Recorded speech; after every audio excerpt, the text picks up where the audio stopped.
Décision Plus est au service des investisseurs boursiers depuis 1987, au tout début de l'autonomie boursière.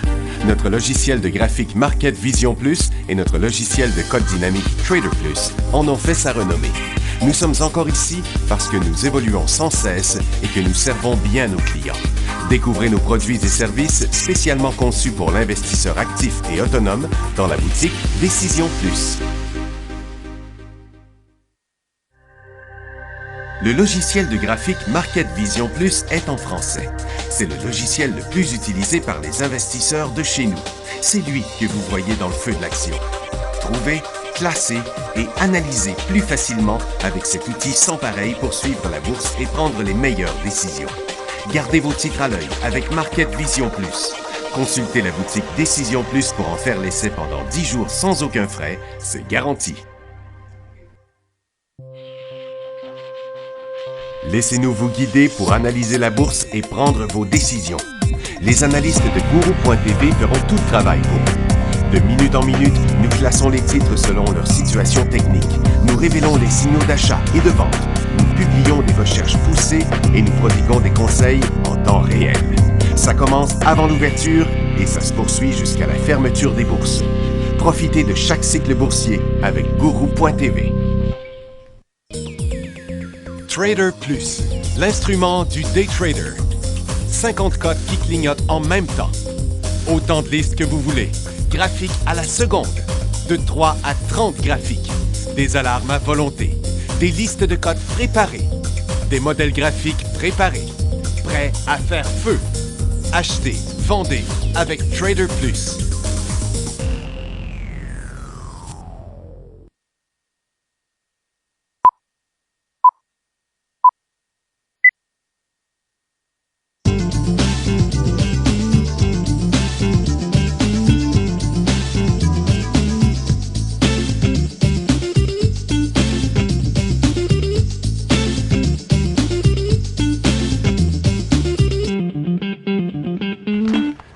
Bonjour tout le monde, bienvenue dans le feu de l'action, mercredi le 3 août 2016.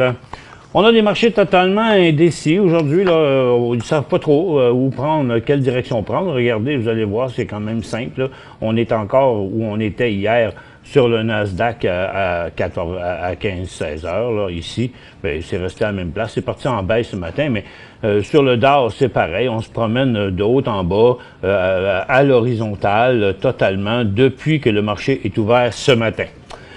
Mais, on va regarder, elle est située où, cette situation-là, tantôt. Premièrement, le dollar américain a cessé sa chute, a commencé à rebondir, donc les autres à retourner vers leur support. Le Nikkei a décroché en cycle baissier, et ça fait un bon bout de temps que je démontre cette formation-là. Le Nikkei qui a, comme toutes les autres fois, refusé de passer la tendance baissière. Donc, ici, on est reparti en direction du support. Pour la Chine, on est en décrochage aussi. Donc, on commence un cycle baissier de ce côté-là. Par contre, la tendance, au lieu d'être baissière, était haussière. À Londres, on est complètement à côté sur le support. Donc, cycle haussier, 1, 2, à peu près 2 cycles neutres. Donc là, les vendeurs, aujourd'hui, sont à côté, ici, sur le support. Si ça traverse en bas de ça, ici, ce sera que les vendeurs accélèrent. Et là, ce sont ceux qui ont acheté là qui vont être en train de sortir. Donc, la tendance va être complètement inversée. Pour le SPY, on a décroché hier, on a un petit rebond, mais comme vous voyez tantôt, je vous parlais de la formation qui était comme hier après-midi. Donc, on a remonté, on va mettre un peu plus de données ici, vous allez le voir. Hier, les marchés ont descendu, ont remonté un peu, on finit là en après-midi et on passait toute la journée ici. Mais on est à ça du bas d'hier qui est en dessous du support. Mais en réalité, on est à côté sur le support. Donc, si la pression de vente augmentait, on tomberait en marché baissier, comme en Chine et comme au Japon. Donc, le marché de Nasdaq est à côté sur son support avec un tout petit rebond. Le Dow Jones, qui avait déjà décroché, reste encore en dessous de son support. avec un petit rebond de rien. Et le SPY qui est en haut, mais à côté de son support aussi. Le TSX n'est pas différent. Ça y prendrait un rien pour devenir baissier. Donc, est-ce que c'est un cycle baissier qui nous attend? Bien, la réponse pourrait être pas très très loin d'ici. Allons-y avec quelques résultats financiers. Devon Énergie, moins 19 à plus 6. Le titre est un petit rebond, pas de signal d'achat, rien, bien trop de résistance là-dedans. Électronique, moins 3 cents à plus 7 cents. Même Electronic Arts, même scénario, tant que ça ne passera pas cette résistance-là, qui sera un nouveau haut ever, ben, c'est à conserver, mais pas à acheter. Et 3D System, 6 cents à 12 cents, moins 7 % dans les revenus. Le titre est dans une formation neutre aussi. Et Kate Spade est plus 14 cents à plus 19 cents, 14 % d'augmentation des revenus. Donc, pourquoi chute-t-il? On ne le sait pas. Et American International, lui, est en décollage sur 4 cents de plus à 98 cents, mais ils n'ont pas rapporté les revenus. Et Crocs, lui, est en forte chute, 15 cents à 16 cents de profit, moins 6 % dans les ventes. Et je me demande bien où que ça s'en va, moi, ça, parce que, et regardez la tendance, là, ouch. Là, en théorie, il y a toujours eu des rebonds à chaque fois que le titre a atteint des gros supports de même, mais là, ça fait 3 fois qu'il y va. Il y a quand même un gros risque ici. Ça pourrait être quelque chose de un short très intéressant éventuellement lorsque le titre, après une pause ici, viendrait chuter à 8 $. Et Fitbit, il nous fait une petite vite là, un matin. Ça paraît pas beaucoup sur ce grand graphique-là, mais regardez, je vais le raccourcir lentement. Et vous allez voir que le mouvement est là. 19 millions de volume là-dessus. Et regardez, il est justement en train de redécoller à 14,75 Fitbit. Il est beau même en intra-séance là, présentement. On va sacrer ça en minutes, juste pour le plaisir. Hein, regardez ça, il y a une longue formation depuis qu'il était ouvert ce matin. Puis, hop, là, il a décidé de repartir à la hausse. Et puis, Shopify, qui suit déjà un beau cycle haussier. Bon, il s'en va vers son 50$, apparemment. Il y avait moins 8 cents. Et bon, il est rouge sur vert, c'est pas facile, je suis pas capable de le voir. 92 % d'augmentation des revenus. Nobilis pourrait être intéressant, on l'a déjà eu une couple de fois dans les intra-séances, je pense dernièrement ici. Et là, il semble avoir fini sa correction, en train d'établir son nouveau support. Donc, ça pourrait être très intéressant, ça, sur un graphique en 15 minutes, sur 10 jours. On va voir ici la situation. C'est que c'était un cycle haussier. Là, on est revenu encore touché à la tendance, mais vous voyez, il y a quand même une belle zone de résistance ici. Donc, lorsque le titre traversera les 3,80 $ avec des volumes de ce genre-là, mais verts, ou en tout cas des volumes pendant la hausse, il deviendra hot. Et Turquoise, décroche. Ils attendaient une scène, ils ont eu une scène, mais 21 % de baisse des revenus. Donc, ça va pas bien de ce côté-là. Rio Tinto rapporte son plus faible résultat financier semestriel en 12 ans et réduit son dividende de 58 %. Donc, Rio Tinto, qui est déjà pas mal bas. Mais c'est drôle parce que toutes les minières sont encore dans cette situation-là de traversée de résistance. C'est drôle pendant qu'ils sortent leurs plus mauvais résultats.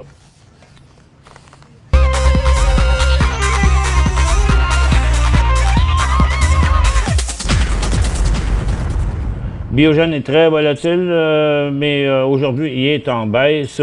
Il a explosé hier sur les rumeurs d'une acquisition potentielle par Allergan ou Merck, mais selon plusieurs sources, il serait surprenant qu'Allergan poursuive un accord avec Biogen.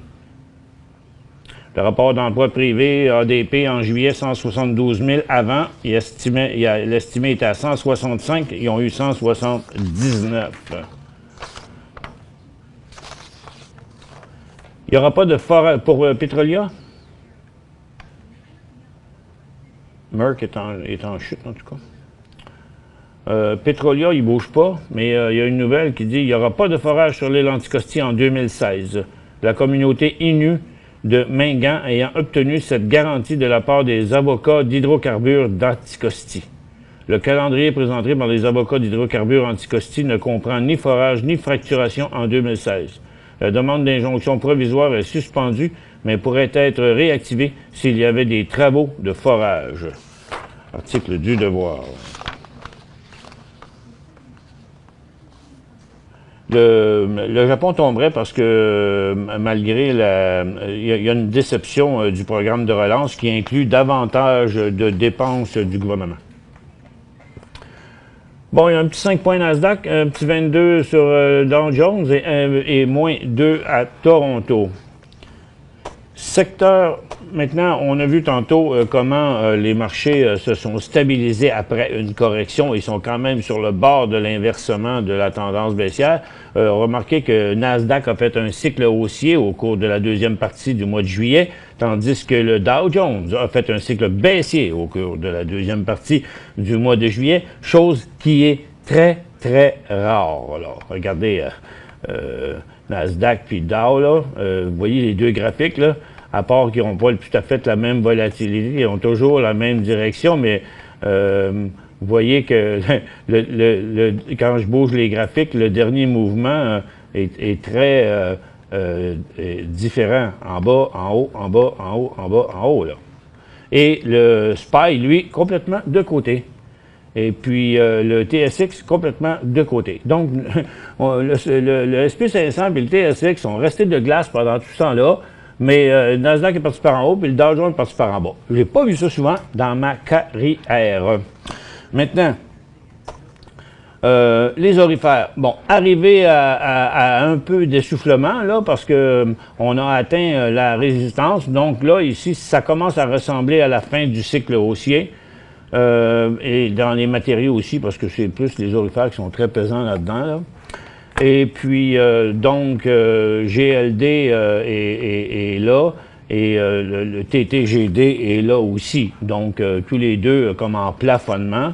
Yamana n'a jamais suivi le mouvement, a été le plus faible des gros titres orifères. Par contre, mais c'est parce qu'il était déjà quand même en haut, mais vous voyez qu'il y avait moins descendu, tandis que Barrick avait descendu, il est juste remonté. Donc, mais ils sont quand même tout le monde à la même place. IAM Gold se plafonne un peu plus haut que les autres. Agnico Eagle aussi plafonne un peu plus haut que les autres, mais ce qui devrait être présentement, fort probablement, la fin du cycle haussier des orifères. Du côté des minières, bon, le secteur minier a perdu un peu de plume. Northern Dynasty qui est hallucinant par rapport à ce qu'il faisait avant. Se démarque bien gros dans le secteur de ce temps-là, mais Tech, c'est encore la tendance haussière, c'est une petite correction normale. Si vous êtes entré quelque part ici, si vous avez pris des profits, c'est à conserver, il n'y a pas d'inversement de rien. Turquoise, bien là, ça c'est la douche froide, probablement en rapport à ses résultats financiers. Et First Quantum est aussi à sa résistance. Donc là, on est comme entre deux mouvements, là, OK? Trop loin pour Northern, mais Tech et First Quantum dans le cas d'un décollage au-dessus de la résistance, incluant London aussi, à partir du point où on est là, ce serait un signal technique d'achat. Bizarrement, par contre, HotB s'en va à l'envers, un peu dans la même direction que Turquoise. Là, je ne sais pas pourquoi il y a tant de distinctions, ben, habituellement, ils se suivent pas mal. Et là, il y a vraiment une grosse différence entre Tech et First Quantum et London, et puis HotB puis Turquoise qui s'en vont dans l'autre direction différente. Donc, on a des signaux de vente sur ces deux-là, puis on est proche d'un signal d'achat sur Tech et First Quantum. Dominion Diamond, poche. Et puis, il y a Dundee Metal qui avait raidé dernièrement aussi, qui pourrait s'élancer en même temps que les autres. Dans les secteurs baissiers, ben, on a la consommation discrétionnaire en montre une interruption de son cycle baissier, mais pas d'inversement de ça. La santé, après avoir rejoint un gros support, devrait se calmer là, ici, pendant quelques jours. Les services financiers, toujours en cycle baissier. Le rebond d'aujourd'hui n'a pas tenu le coup du tout. Ça pourrait même finir la journée plus en baisse encore. Donc, il n'y a aucune interruption de ce cycle-là. Le secteur énergie, oui, on a un rebond là-dessus. Mais ça inverse pas, rien. Peut-être construction d'un support, peut-être retour sur le support. C'est indécis. Il y a quand même beaucoup de support ici. Il n'y a pas de beau point d'achat là-dedans pour l'instant. Secteur industriel, toujours un peu menaçant de continuer sa glissade. Le secteur télécom est toujours en correction sans inverser sa tendance. Vous voyez, il n'y a pas de timing à la hausse nulle part, là. Les minières... ici. Et les minières qui sont pas en bonne place, c'est en cycle baissier, mais la technologie aussi est en cycle bien neutre, les services de collectivité bien neutres, la consommation de base bien neutre aussi. Donc, juste le secteur minier sur le bord d'un autre décollage. Pour rejoindre Michel Carignan et son équipe par courriel, écrivez à michelcarignan@decisionplus.com. 5 bonnes raisons de gérer vos investissements avec Banque Nationale Courtage Direct. Des frais de commission fixes à 9,95 en tout temps pour tous les clients et à partir de seulement 6,95 si vous êtes un investisseur actif. Aucun frais d'administration annuel si vous détenez plus de 20 000 $ dans vos comptes. La possibilité d'ouvrir des comptes enregistrés en devise américaine. Des outils performants afin de faciliter vos prises de décision. Un service à la clientèle primé et un niveau de satisfaction parmi les plus élevés de l'industrie. Pour en savoir plus, visitez le bncd.ca ou appelez-nous dès maintenant. Décision Plus est au service des investisseurs boursiers depuis 1987, au tout début de l'autonomie boursière. Notre logiciel de graphique Market Vision Plus et notre logiciel de code dynamique Trader Plus en ont fait sa renommée. Nous sommes encore ici parce que nous évoluons sans cesse et que nous servons bien nos clients. Découvrez nos produits et services spécialement conçus pour l'investisseur actif et autonome dans la boutique Décision Plus.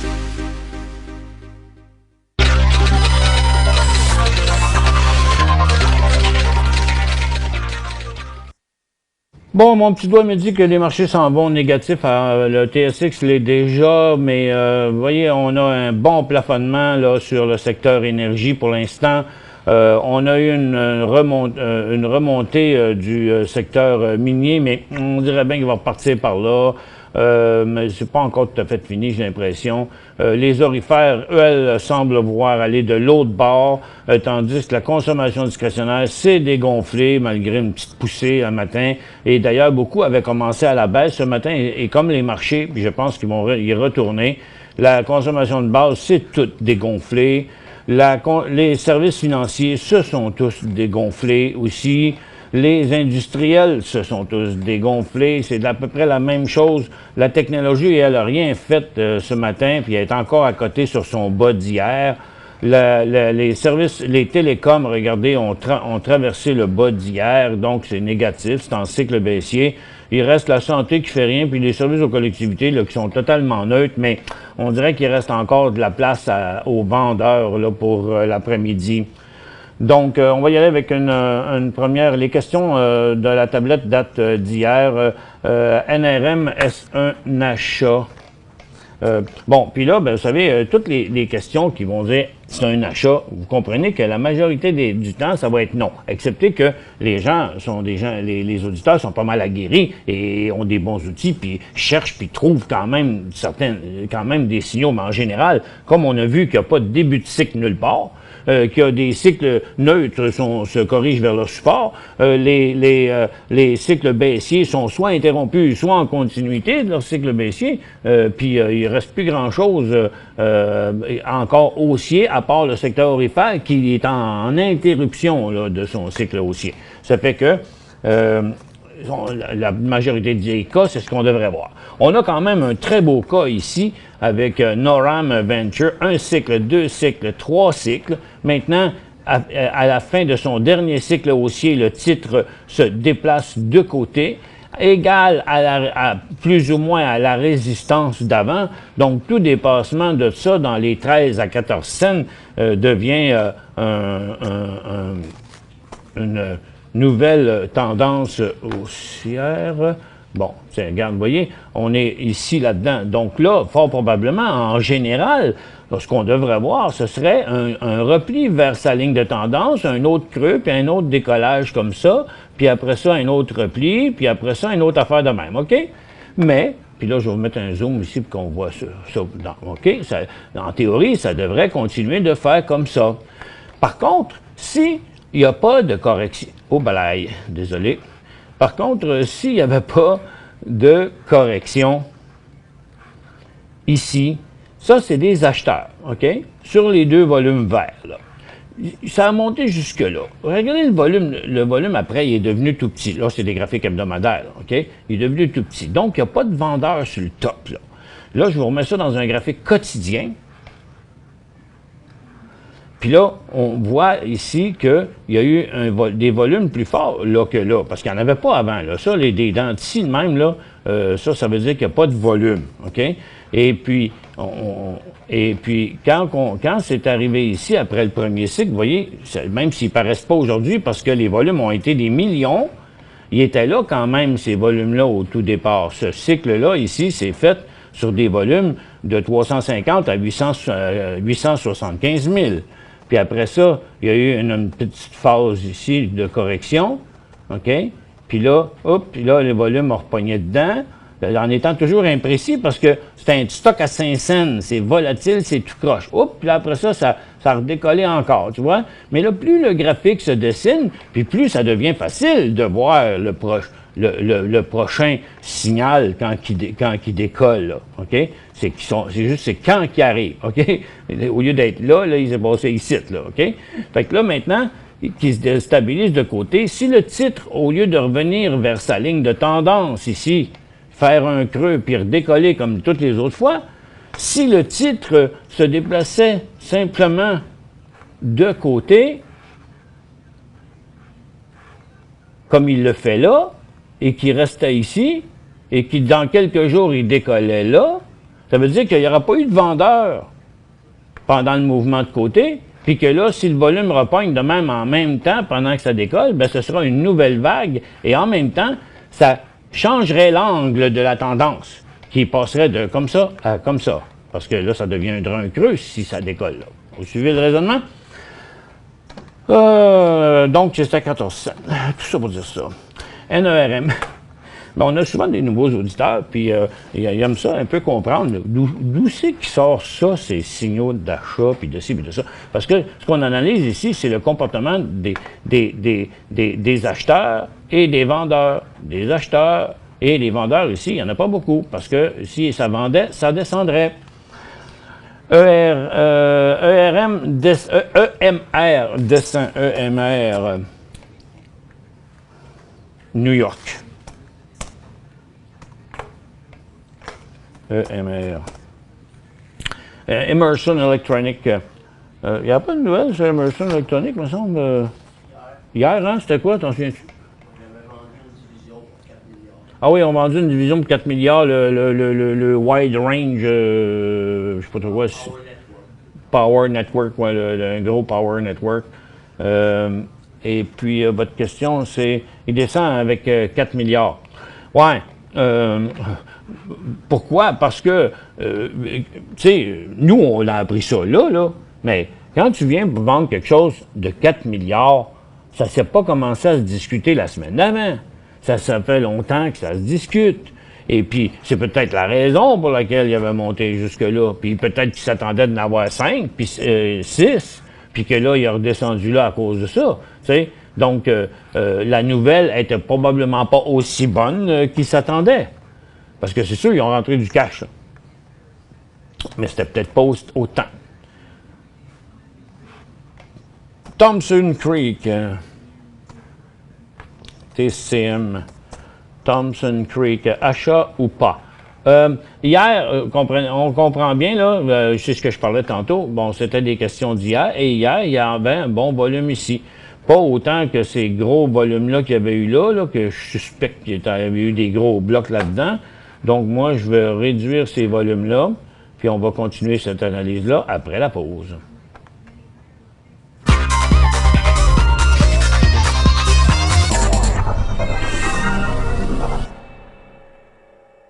Cinq bonnes raisons de gérer vos investissements avec Banque Nationale Courtage Direct. Des frais de commission fixes à 9,95 en tout temps pour tous les clients et à partir de seulement 6,95 si vous êtes un investisseur actif. Aucun frais d'administration annuel si vous détenez plus de 20 000 $ dans vos comptes. La possibilité d'ouvrir des comptes enregistrés en devise américaine.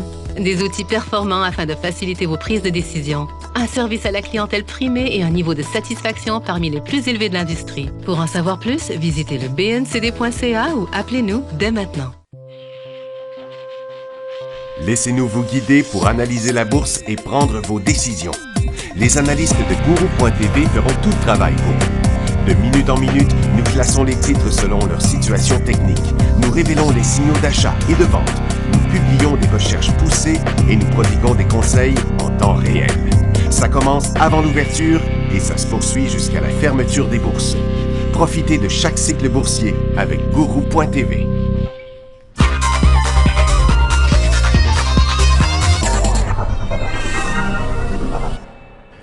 Bon retour, mesdames et messieurs.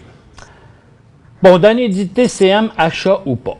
Bon, là, je suis tenté pendant la pause, j'ai préparé les titres dans l'ordre avec l'indice minier, Tech, First Quantum, London, Dundee et Thomson Creek, OK? Parce que je ne vais pas toutes les mettre, là.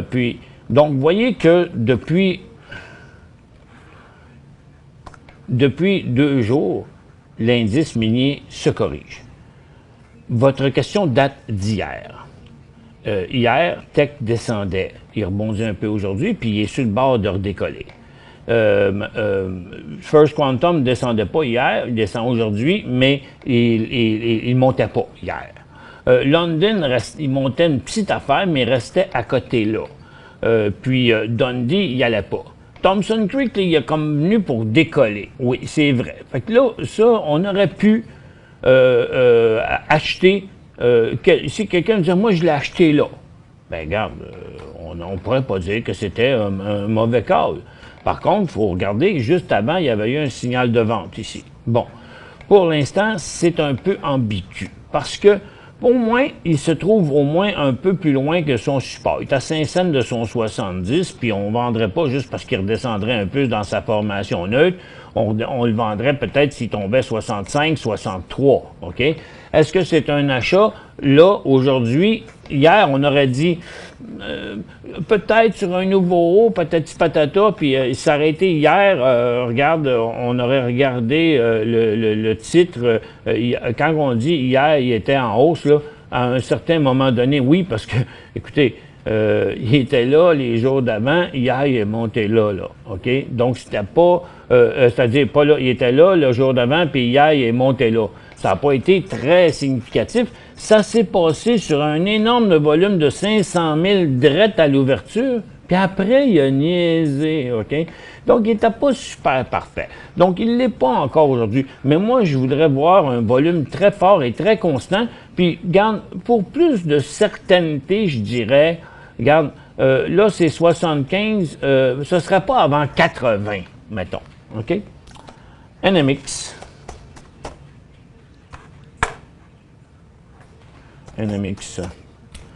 Ah oui, Nemaska Lithium. Bon, Nemaska Lithium qui a fait une autre formation ici, mais il est allé loin pas mal. Là, ça a fait peur un peu aux gens, l'histoire des financements. Le monde a toujours peur de ça. Là. Il y a des spectres de plein d'autres compagnies qui traînent là-dedans, mais ils sont opérationnels. Là. Fait que, regarde, moi, je pense que là, pour l'instant, là, si on le prend à partir d'où il est ici, regarde, ici, là, puis là, il y a eu des signaux de vente partout, à court terme. Par contre, ben, il y en a toujours un dernier, comme il y en a toujours, comme à la hausse aussi, tu sais, des signaux de vente jusqu'à date, d'achat, c'est là qui avait été le dernier, là, tu sais. Si quelqu'un avait dit, hop, moi je rachète ici dans la reprise à la hausse, puis il se fait pogner là-dedans, puis il vend pas, au lieu d'avoir une petite perte de même, mais il se ramasse avec une perte comme ça, OK? Là, au moins, on voit que tout ça s'est arrêté. On voit que c'est terminé. Moi, je dis, c'est revenu ici, là. Donc, on annule ça, c'est des vendeurs, ça, c'est des acheteurs. Donc, le dernier cycle baissier ici est annulé. Donc, on l'enlève, vous l'effacez comme s'il n'existait pas. OK? Voyez-le comme ça. Je vais vous le faire de même, avec de l'espace. Donc, là, dans le moment, étant donné que la tendance était comme ça, et que ici, ce cycle-là, qui était des vendeurs, regardez les volumes rouges, et là, des acheteurs, pourquoi vous dites remonter, mais les volumes ont été moins gros? Oui, mais ils ont duré plus longtemps, hein? Ici, ça a juste duré 4 jours, ici, ça a duré 10 jours. Donc, si vous additionnez le total de ça, le total de ceux-là, ça va donner pas mal le total de ceux-là. OK? Donc, ce qu'on dit ici, c'est que, regarde, le support est là, ça, puis ça, on l'annule, donc on efface ça de notre champ de vision, OK? Puis on le prend comme s'il était toujours dans sa formation neutre ici, puis s'il s'enclenchait par là avec un volume de même, ce serait un signal d'achat. En swing trading, on achète HOU ou HOD aujourd'hui. Bien là, on est demain. Et puis là, pour l'instant, ni un ni l'autre. En swing trading, ni un ni l'autre. Parce que là, on est rendu à un support, ici. Sur un graphique intra-séance, vous allez voir que le cycle baissier est interrompu avec la même théorie que je vous ai expliqué juste avant. Ici, ça a été des vendeurs. Ici, acheteur-vendeur égal. Ici, acheteur. On est revenu ici. Donc, ce cycle-là qui descendait a été annulé par celui-là qui montait. Donc, maintenant, ici, on est dans une formation neutre. Donc, HOU, si ça passe par là. HOD, quand ça retombera en bas de 9,20 $. YFI, c'est probablement le dernier. Hein? Edgewater Wireless, Sergio, ben, il y avait un super signal d'achat ici. Il y en a même eu un autre là. Là, pour l'instant, le titre est toujours en tendance haussière. Son cycle, son creux, son dernier creux est là. Il a le droit de se corriger encore un peu puis de repartir par là après. Sa tendance sera toujours quand même positive. Pour l'instant, c'est pas à acheter, c'est à conserver. Et puis, il y avait une bonne raison d'arrêter ici. C'était son haut de l'année. Puis, regarde, le jour, il va partir par là. C'est un go. Merci à tous d'avoir été avec nous. On se retrouve demain dans le feu de l'action à 11h30 sur DecisionPlus.com.